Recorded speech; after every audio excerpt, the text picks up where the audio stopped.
প্রতিবন্ধী সন্তান কি পিতামাতার পাপের ফসল? স্ত্রী চুরি নাকফুল না পড়লে স্বামীর কি ক্ষতি হয়? প্রবাসীরা স্ত্রী ছাড়া আর কার সাথে সহবাস করা জায়েজ? তাদের স্ত্রী তো কাছে থাকে না। যে স্বপ্নগুলো দেখলে খুশির বার্তা আসবে এমন স্বপ্ন সম্পর্কে শাইখের আলোচনা শুনতে চাই। আসসালামু আলাইকুম ওয়া রাহমাতুল্লাহি ওয়া বারাকাতুহু। প্রিয় দর্শক, মনোযোগ সহকারে ভিডিওটি শেষ পর্যন্ত দেখুন, অন্যথায় কোনো মাসআলায় ভুল বোঝার সম্ভাবনা থাকে। আর সরাসরি কোনো প্রশ্ন করতে বা লিখিত কোনো বিষয়ে সমাধান পেতে ফতোয়া বিভাগে স্ক্রিনে দেওয়া নম্বরে ইমো অথবা হোয়াটসঅ্যাপে যোগাযোগ করবেন। তো আমরা মূল আলোচনায় চলে যাই। প্রশ্ন ছিল, প্রবাসীরা স্ত্রী ছাড়া আর কার সাথে সহবাস করা জায়েজ? তাদের স্ত্রী তো কাছে থাকে না। দেখুন, আল্লাহ সুবহানাহু ওয়া তাআলা মানুষকে সৃষ্টি করে বিভিন্ন প্রয়োজন দিয়েছেন এবং সেই প্রয়োজন পূরণের বিভিন্ন মাধ্যম দিয়েছেন। দুটি মাধ্যম, একটি হলো হালাল আর একটি হলো হারাম। যেমন মানুষের খাদ্যের প্রয়োজন, এখন সেই খাদ্য হালাল উপায়েও খেতে পারে, হারাম উপায়েও খেতে পারে, এই ইচ্ছাধিকার আল্লাহ দিয়েছেন।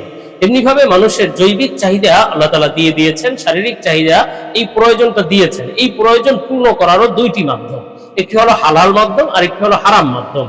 আর আল্লাহ সুবহানাহু ওয়া তাআলা কুরআনুল কারীমের সূরা মুমিনুনের মধ্যে এই সম্পর্কে হালাল এবং হারাম মাধ্যম সম্পর্কে আলোচনা করেছেন। ইল্লা আলা আজওয়াজিহিম আও মা মালাকাত আইমানুহুম ফাইন্নাহুম গায়রু মালুমিন। আল্লাহ তাআলা হালাল উপায় বলেছেন দুটি, এই দুটি উপায় ছাড়া অন্য সব উপায় হারাম বলেছেন। দুটি উপায়ের একটি হলো ইল্লা আলা আজওয়াজিহিম, অর্থাৎ স্বামী তার স্ত্রীর মাধ্যমে জৈবিক চাহিদা পূরণ করতে পারবে এবং স্ত্রী তার স্বামীর মাধ্যমে জৈবিক চাহিদা পূর্ণ করতে পারবে।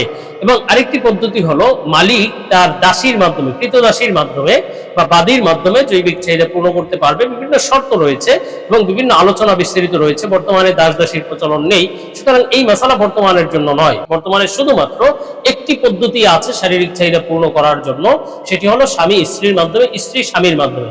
অন্য কোনো উপায়, হস্তমৈথুন হোক অথবা পরকীয়া হোক অথবা টাকার বিনিময়ে যে খারাপ জায়গায় গমনাগমনের মাধ্যমে হোক, সম্পূর্ণরূপে হারাম, সম্পূর্ণরূপে জিনা, এগুলো থেকে সম্পূর্ণ বিরত থাকতে হবে। এখন প্রবাসীরা তারা স্ত্রী থেকে দূরে থাকে, তারা কি করবে? আসলে তাদের জন্য শুধুমাত্র একটাই পদ্ধতি। প্রথমত আসলে তারা স্বামী স্ত্রী এত দূরে থাকা উচিতই নয়, দীর্ঘদিনের জন্য দূরে থাকা উচিত নয়। ওমর রাদিয়াল্লাহু আনহু তার শাসন আমলে আইন জারি করেছিলেন যে স্বামী স্ত্রী থেকে 4 মাসের বেশি দূরে থাকতে পারবে না। এমনকি যারা সেনাবাহিনীতে ছিল তাদেরকেও 4 মাস অন্তর অন্তর ছুটি দেওয়া হতো স্ত্রীর সাথে মিলিত হওয়ার জন্য।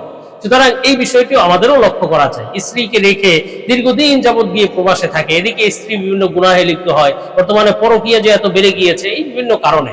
সুতরাং এই কাজটি আসলে করাই উচিত। প্রবাসে গেলেও এই পদ্ধতিটি এইভাবেই আসলে সিস্টেমটা হওয়া উচিত। সরকারিভাবে এই উদ্যোগ নেওয়া উচিত যে 4 মাস অন্তর অন্তর কমপক্ষে ছুটি দিতে হবে এবং 4 মাস সেটা অল্প দিনের জন্য হোক, হয়তো 1 সপ্তাহের জন্য হোক, এইভাবে পদ্ধতি করে নেওয়া চাই। আর যদি এমন কোনো উপায় না থাকে তাহলে প্রবাসীর জন্য ধৈর্য ধারণ করতে হবে এবং বেশি বেশি রোজা রাখতে হবে। ফাইন্নালাহু বিজা, বেশি বেশি রোজা রেখে নিজের চাহিদা পূর্ণ করার কোনো পদ্ধতি নেই। নিজের চাহিদাকে দমন করতে পারে রোজা রেখে। অন্য কোনো উপায়ে স্ত্রী ছাড়া, স্বামী স্ত্রী ছাড়া অন্য কোনো উপায়ে শারীরিক চাহিদা পূর্ণ করা কোনো মতেই বৈধ নয়। তো আমরা পরবর্তী প্রশ্নের জবাবে চলে যাই। প্রশ্ন ছিল, শাইখ, যে স্বপ্নগুলো দেখলে খুশির বার্তা আসবে এমন স্বপ্ন সম্পর্কে আপনার আলোচনা শুনতে চাই। দেখুন, স্বপ্ন আল্লাহ সুবহানাহু ওয়া তাআলার পক্ষ থেকে বান্দাদের জন্য হাদিয়া স্বরূপ, উপহার স্বরূপ। আল্লাহ তাআলা স্বপ্নের মাধ্যমে বান্দাকে বিভিন্ন সময় বিভিন্ন বার্তা দিয়ে থাকেন, সুসংবাদের বার্তা বা সতর্ক বার্তা। আল্লাহ তাআলা যে স্বপ্নগুলো দেখান সেগুলো কিন্তু অবশ্যই সত্য ও সহি স্বপ্ন এবং তার সত্য ও সহি ব্যাখ্যাও রয়েছে। তো প্রশ্নের ভিত্তিতে আজকে গুরুত্বপূর্ণ কিছু স্বপ্নের ব্যাখ্যা সম্পর্কে, খুশির বার্তা এমন স্বপ্ন সম্পর্কে আলোচনা করব। নির্ভরযোগ্য স্বপ্নের ব্যাখ্যার কিতাব আল্লামা ইমাম মুহাম্মদ ইবনে সিরিন রাহমাতুল্লাহ আলাইহির তাবিরুর রুইয়া কিতাব থেকে। হযরত ইবনে সিরিন রাহমাতুল্লাহ আলাইহি বলেন, স্বপ্নে যদি কোনো ব্যক্তি চাবি দিয়ে তালা খুলতে দেখে, চাবি দিয়ে তালা খুলছে, লক খুলছে, এই ধরনের স্বপ্ন দেখলে বুঝতে হবে এটি তার জন্য বড়ই খুশির বার্তা যে দুশমন তার কোনো ক্ষতি করতে পারবে না, সে দুশমনের উপর, শত্রুর উপর বিজয়ী হবে। সেটি মামলা মোকদ্দমায় হতে পারে অথবা বিভিন্ন ঝগড়ার ক্ষেত্রে হতে পারে, অর্থাৎ সে দুশমনের উপর, শত্রুর উপর বিজয় লাভ করতে পারবে। আর স্বপ্নে যদি কেউ নিজের হাতে অনেক চাবি দেখে তাহলে এটিও খুশির বার্তা যে আল্লাহ তাআলা শীঘ্রই তার মান ইজ্জত সম্মান মর্যাদা বাড়িয়ে দেবেন ইনশাআল্লাহ। আর স্বপ্নে সাধারণত চাবি দেখা এটি কল্যাণ এবং বরকত লাভের আলামত। আল্লাহ তাআলা তার জীবনে কল্যাণ এবং বরকত দান করবেন ইনশাআল্লাহ।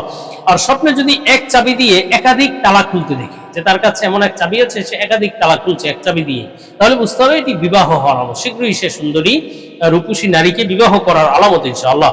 আর স্বপ্নের চাবি দেখার মোট 8টি ব্যাখ্যা আছে। ইমাম জাফর সাদেক রহমতুল্লাহ বলেছেন প্রত্যেকটি খুশির বার্তা।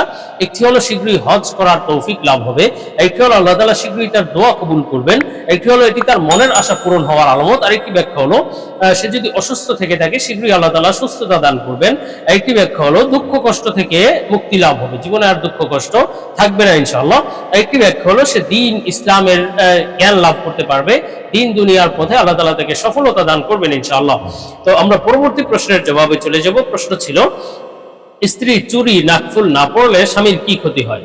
দেখুন, স্ত্রী চুরি নাকফুল না পড়লে স্বামীর অমঙ্গল হবে, বড় কোনো ক্ষতি হয়ে যাবে, বিভিন্ন ধরনের অভাব অনটন দেখা দিবে, হায়াত কমে যাবে, এই ধরনের অনেক কথা প্রচলিত আছে। কি করলে কি হয়, কিছু বই পুস্তকের মধ্যে এই কথাগুলো আছে। আসলে এগুলো সম্পূর্ণ বানোয়াট কথা, ভ্রান্ত কথা, এগুলোতে বিশ্বাস করা যাবে না। স্ত্রীর চুরি নাকফুল পড়া এটি তার জন্য সৌন্দর্যের বিষয়, অলংকারের বিষয়, স্বামীকে দেখাবে, এই সওয়াবের বিষয়। অবশ্যই এটা পরে পরপুরুষকে দেখানোর নিয়ত করলে তো গুনাহ, তো স্বামীকে দেখালে অবশ্যই সওয়াব পাবে। কিন্তু এটা সাজসজ্জার বাহিরে না পড়লে যে এটা বিশেষ কোনো অমঙ্গল হয়ে যাবে, স্বামীর ক্ষতি হবে, এগুলো কোনো সহি কথা নয়। তো আমরা পরবর্তী প্রশ্নের জবাবে চলে যে প্রশ্ন ছিল প্রতিবন্ধী সন্তান কি পিতামাতার পাপের ফসল।